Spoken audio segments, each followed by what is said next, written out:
네, 설교 본문을 읽겠습니다. 요한복음 17장 1절부터 5절까지 말씀을 번갈아 가면서 읽겠습니다.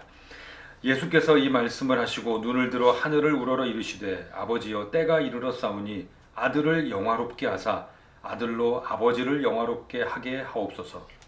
아버지께서 아들에게 주신 모든 사람에게 영생을 주게 하시고 만민을 다스리는 권세를 아들에게 주셨음이로소이다. 영생은 곧 유일하신 참 하나님과 그가 보내신 자 예수 그리스도를 아는 것이니이다. 아버지께서 내게 하라고 주신 일을 내가 이루어 아버지를 이 세상에서 영화롭게 하셨사오니. 같이 읽겠습니다. 아버지여 창세전에 내가 아버지와 함께 가졌던 영화로서 지금도 아버지와 함께 나를 영화롭게 하옵소서. 아멘. 네, 오늘은 이 본문을 가지고 예수님의 은밀하고 친밀한 기도라는 제목으로 하나님 말씀 전하겠습니다. 보통 기도다 그러면 사람이 하나님께 하는 거죠. 그런데 지금 우리가 보고 있는 이 요한복음 17장은 전장이 예수님이 하나님께 한 기도입니다. 우리는 하나님께 어떻게 기도하는가? 뭐 서로 내가 하기도 하고 서로 하는 기도를 듣기도 하는데 예수님은 도대체 어떻게 기도하시는가? 어떤 내용으로 기도하시는가 궁금하죠. 예수님이 복음서에 보면 새벽에 따로 가셨다, 한적한 곳에 가셨다, 밤새 기도하셨다 내용은 있는데 구체적으로 어떤 내용을 기도하셨는지는 잘 나와 있지 않습니다. 그나마 우리에게 익숙한 기도는 그 오병이어 하늘을 우러러 축사하시고 기도를 들어주시니 감사합니다라던가 아니면 그 내 뜻대로 마옵시고 이제 이거 그 기도가 익숙한데 여긴 17장은 전부가 다 예수님의 기도이니까 우리가 주목할 필요가 있는 거죠. 이 요한복음 17장은 성자와 성부의 은밀하고도 친밀한 대화 같은 기도입니다. 근데 그것이 우리에게 공개가 된 거예요. 이 기도를 통해서 사람으로서는 도저히 알 수 없는 많은 내용들이 공개되었습니다. 오늘은 이제 5절까지 보게 될 텐데 예수님이 이제 이 앞에 복음서에서 또 요한복음이 상대적으로 다른 복음서보다는 좀 어렵다고 하죠. 그런데 그 복음서에서 예수님이 말씀하신 내용들을 보면 이게 그 사람들의 표현대로 서기관들과 제사장들 다른 사람들의 그런 말씀과는 다르고 권세가 있는 것 같고 그래서 그 내용 역시 익숙하지 않아서 쉽지 않았습니다. 하지만 그럼에도 불구하고 사람들을 향한 것이었기 때문에 그나마 이해할 만한 여지가 있었던 거죠. 그런데 이건 예수님이 하나님께 이야기하는 것이고 지금 하나님과 대화하는 것이기 때문에 그 상대적으로 쉬웠던 그 예수님의 말씀에 비해서는 사실 이 요한복음 17장의 내용은 어렵습니다. 읽어도 은혜가 잘 안 돼요. 보통 예수님의 말씀, 우리를 향한 하나님의 은혜 생각할 때 은혜가 돼야 되는데 이게 뭐야? 이제 이런 느낌이 드는데요.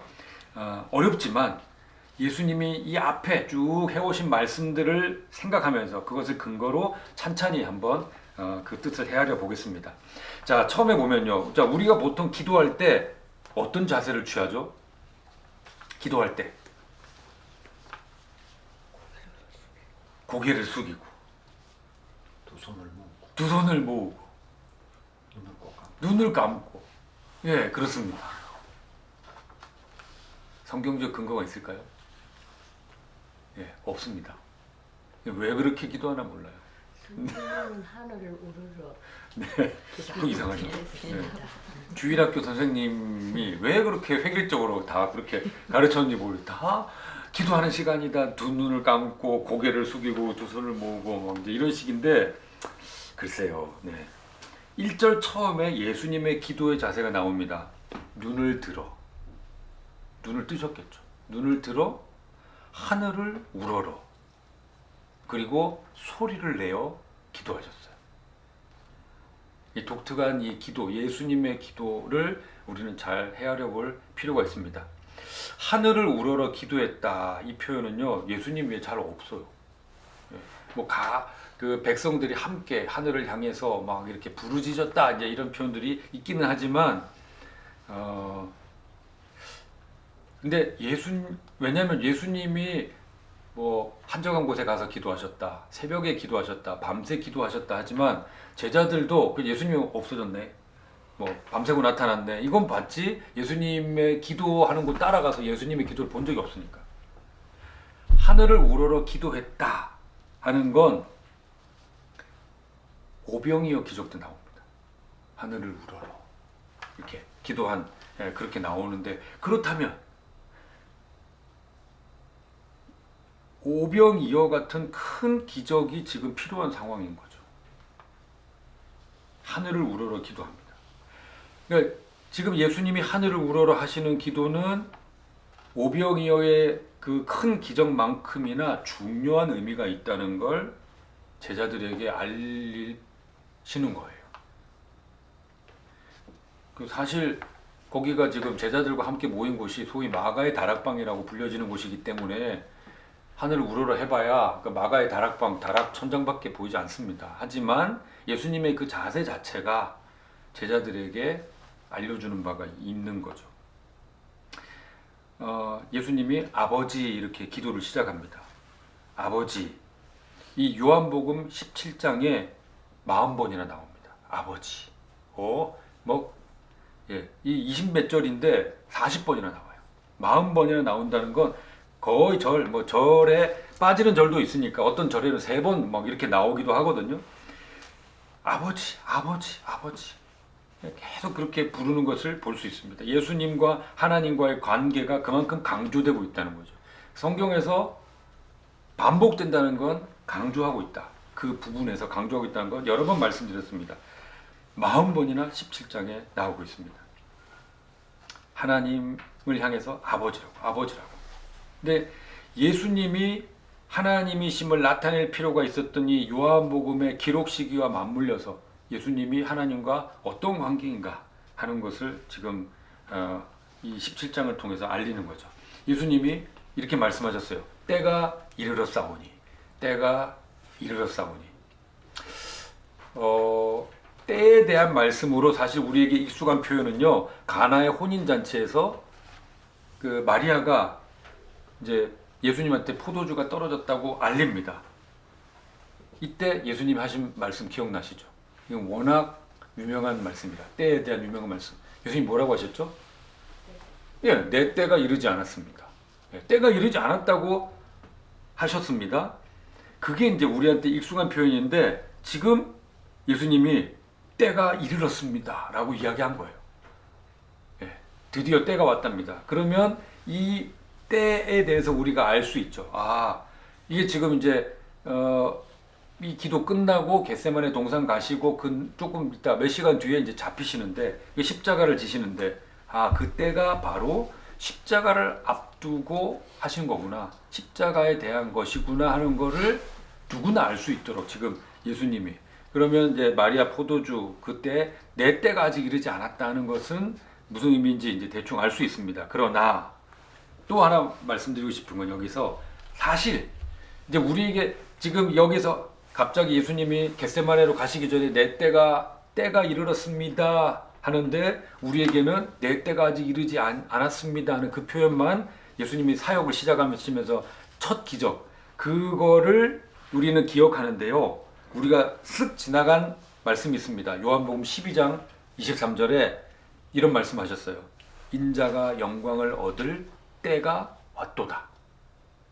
말씀을 하셨어요. 때에 대해서. 이게 뭐 우리에게 익숙하지 않은 때라서 그렇지 말씀을 하셨습니다. 때에 관한 언급을 여기서 딱 하셨어요. 그런데 우리가 지금 알고 있죠. 때는 무엇을 가리키는가? 무엇을 가리킨다고요? 이때, 예수님의 때는, 예수님 말씀하신 때는 무슨 때라고요?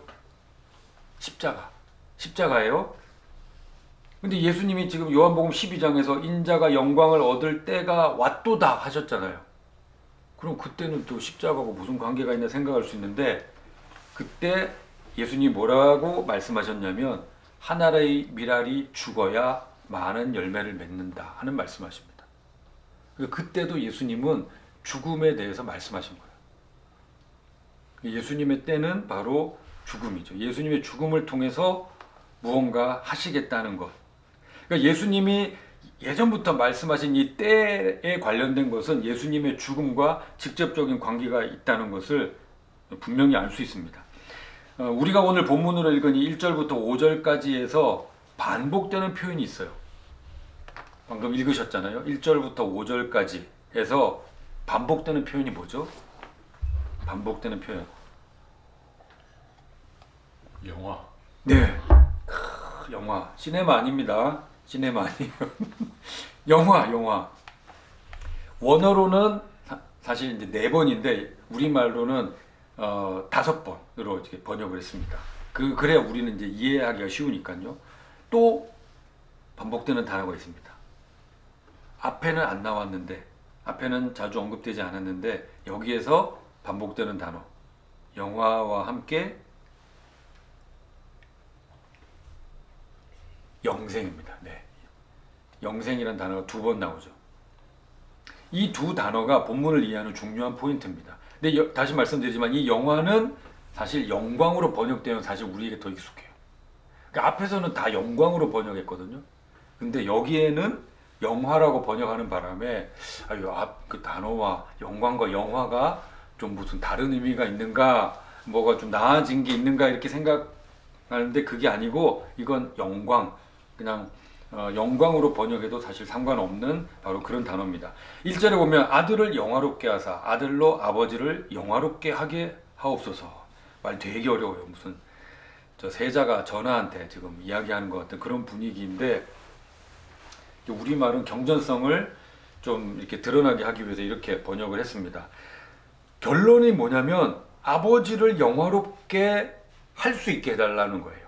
아버지를 영화롭게 하고 싶습니다. 그런데 어떻게 영화롭게 할 거냐? 그 통로가 나다. 통로가 아들이에요. 그렇기 때문에 아들을 영화롭게 해야, 아들이 영광스럽게 해야 그 통로인 아들을 통해서 아버지도 영광스럽게 될 거니까 아들을 영화롭게 하셔서 아버지에게 영광을 돌릴 수 있게 해주십시오.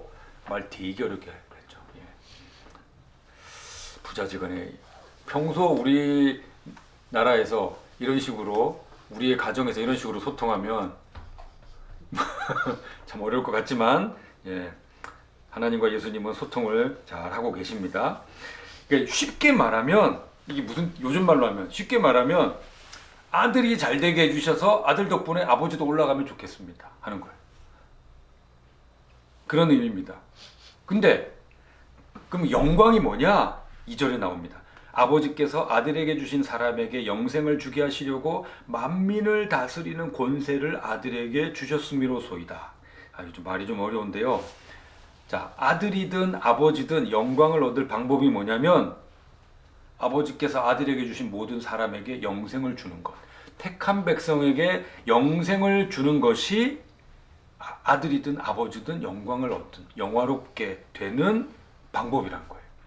그걸 공개했어요, 지금.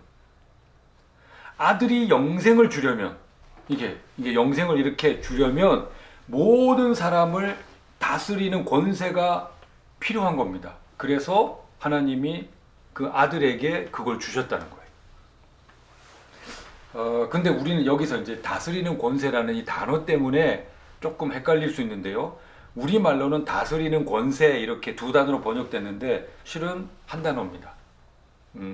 그냥 뭐 이렇게 잘 쓰지 않지만 제가 헬라어 말씀드리면 엑수시아라는 이 단어는요. 특권, 영향력, 독특한 지위라는 뜻이에요. 아들에게 모든 사람 그러니까 이제 요걸 다시 번역을 의미를 다시 되새기자면 아들에게 모든 이름 위에 뛰어난 이름을 주셨는데 통치하는 세상의 권력 같은 그런 성격, 다스리는 권세라고 했으니까 그게 아니고 아담처럼 모든 사람을 대표할 수 있는 독특한 지위, 권세, 영향력을 주셨다는 겁니다. 왜 그런 지위를 주셨는가? 로마서 5장에 나오는 것처럼 첫사람 아담의 범죄로 모든 사람이 정죄되었잖아요. 그렇기 때문에 사람에게 생명을 주시려면, 영생을 주시려면 아담같이 모든 사람을 대표할 수 있는 독특한 지위를 가진 사람이 필요했어요. 독특한 영향력을 미칠 수 있는, 모든 인류에게 영향력을 미칠 수 있는 아주 독특한 존재, 그런 지위를 가진 사람이 필요한 거예요. 사람이면서 정죄된 아담의 후예가 아닌 존재. 그래서 동정녀에게서 예수님이 나신 거죠. 예. 그 다스리는 권세라 그래가지고 벌써 예수님의 이게 아니고요. 그 예수님에게 아주 독특한 지위를 하나님이 주셨다는 겁니다. 그걸 주셨습니다.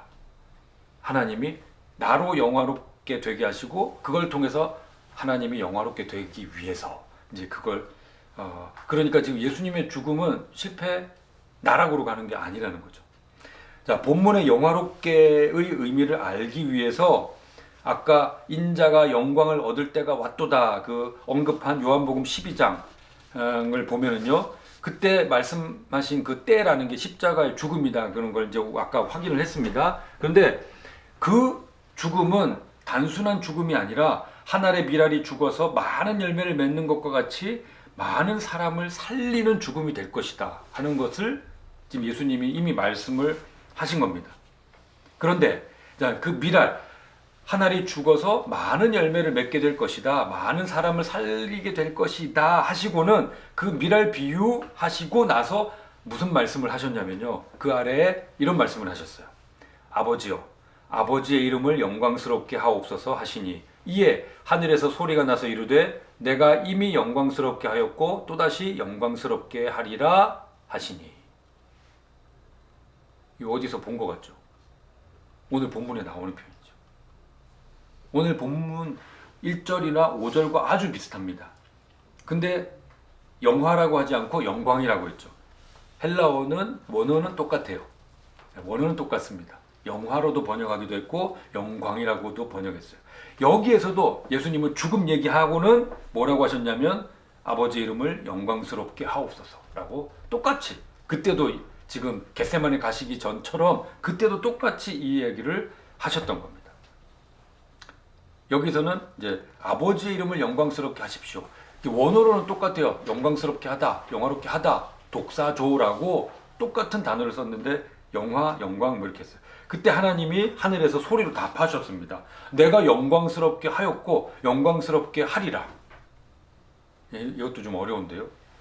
영광스럽게 하였고 과거형이에요. 영광스럽게 하리라 미래형이에요. 과거형과 미래형을 함께 말씀하셨습니다. 이것은 무엇을 말씀하시는가? 역사, 곧 시간을 주관하시는 하나님이 지금 그렇게 과거부터 현재까지 미래로 이루어 가고 있다. 그 확신을 주신 거예요. 그런데 하나님이 이제 갑자기 음성이 들렸으니까 제자들이 놀랬을 거 아니에요? 제자들이 이게 무슨 소린가 혼란스러워 했다고 나오거든요. 그때 예수님이 뭐라고 말씀하셨냐면 요한복음 12장 30절 이하에서 이렇게 말씀하셨어요. 예수께서 대답하여 이르시되 이 소리가 난 것은 나를 위한 것이 아니요 너희를 위한 것이니라. 이제 이 세상에 대한 심판이 이르렀으니 이 세상에 임금이 쫓겨나리라. 내가 땅에서 들리면 모든 사람을 내게로 이끌겠노라. 그렇게 하셨어요. 그러니까 사람의 대표로서 예수님이 독특한 지위로 죽으시는 것이 하나님께서 사람을 살리고 구원하시는 영생을 주시는 방법이었다는 거죠. 그거를 제자들도 알게 하기 위해서 하늘에서 하나님이 말씀을 하실 정도로. 왜냐하면 사람의 눈으로 보기에는 완전히 처참하게 패배하는 것처럼 보이기 때문에. 그래서 이 말씀은 나를 위한 게 아니고 너희를 위한 거다. 내가 죽는 게 비참하게 실패하는 게 아니라 하나님의 영광, 하나님이 영광 받는 방법이고 내가 영광 받는 방법이다 하는 걸 제자들에게 알려주신 겁니다. 자, 3절에 영생은 곧 유일하신 참 하나님과 그가 보내신 자 예수 그리스도를 아는 것이다. 그렇게 했는데, 자, 여기서 경계할 것, 아까도 잠깐 말씀드렸지만, 자, 단순히, 자, 하나님은 누구신가? 예수님은 누구신가? 요즘 검색하면 다 나옵니다. 하나님이 누군지, 예수님이 누군지. 다 나와요. 뭐, 굳이 성경 안 봐도 돼요. 다 나와. 그래서 그 정보, 하나님과 예수님에 대한 정보를 알면 구원받는가? 아니에요. 십자가에서 예수님이 내 죄를 위해서 죽은 것을 믿으면 구원을 얻는다고 기독교는 말하더라. 아, 기독교에서는 그렇게 구원을 얻는다는구나. 그 구원을 받는 원리를 알면 구원을 얻는가? 아니에요. 아까도 말씀드렸죠. 말뿐만 아니라 여기가 아니고 여기에서 이리로 내려와야 된다고. 아, 그 말씀이 그것이었구나. 내 삶으로, 내 인격으로 다가와야 합니다.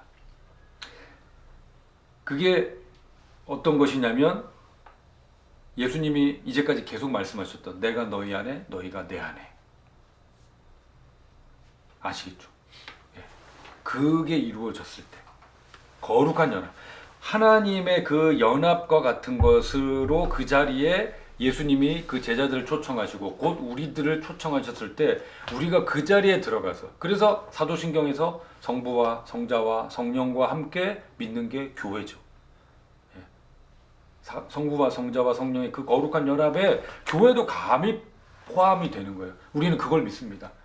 우리가 이룰 수 있는 존재는 아니지만 우리가 예수님의 영을 통해서 우리가 감히 예수님의 몸이 되었으니 우리도 성부, 성자, 성령 그리고 교회로서 그 연합에 참여합니다. 지식이 아니고 그냥 단순히 암기가 아니라 정말 그걸 내가 누릴 때 이게 바로 영생이다 하는 겁니다. 나중에 죽어서 천국 가서 받는 게 아니고. 4절에서 예수님이 아버지를 영화롭게 한 구체적 방법이 공개됩니다. 아버지께서 내게 하라고 주신 일을 내가 이루어 아버지를 이 세상에서 영화롭게 하였사오니.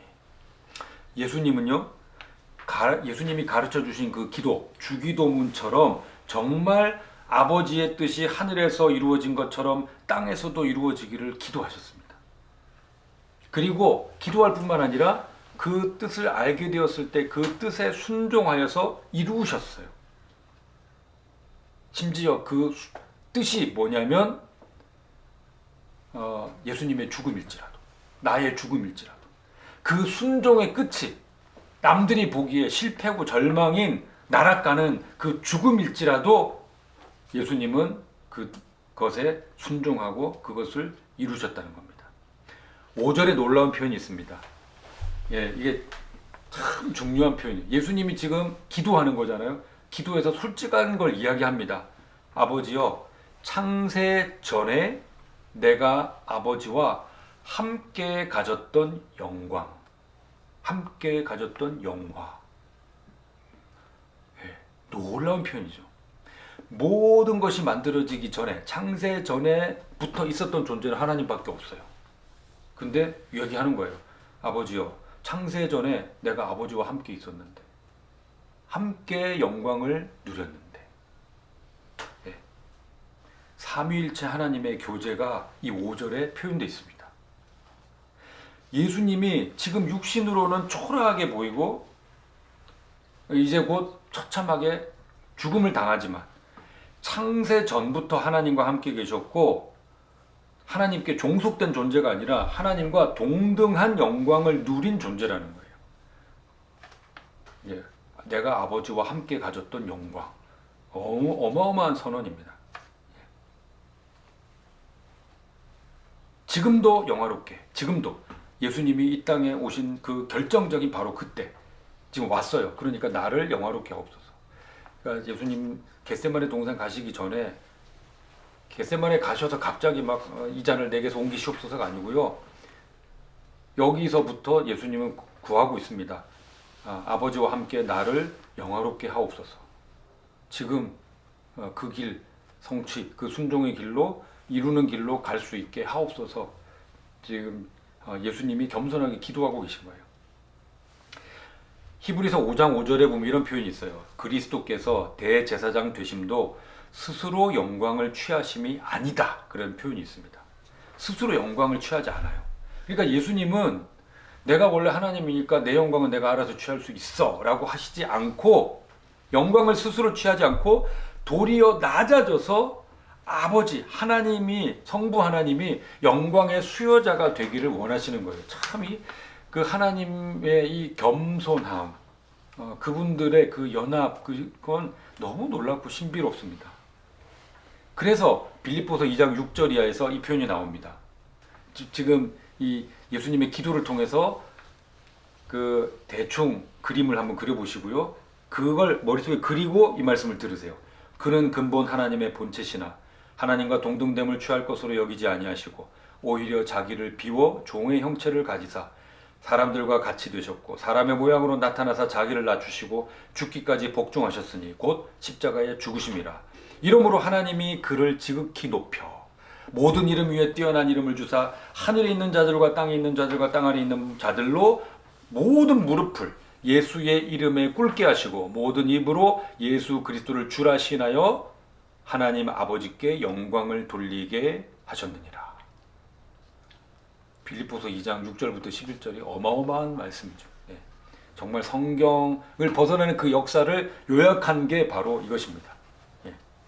하나님이 모든 영광을 예수님께 허락하셨다 하는 겁니다. 말씀을 맺겠습니다. 우리가 이 17장 1절부터 5절까지 이 예수님의 기도로 알 수 있는 것이 있어요. 첫째는 예수님이 어떤 존재인가 하는 거죠.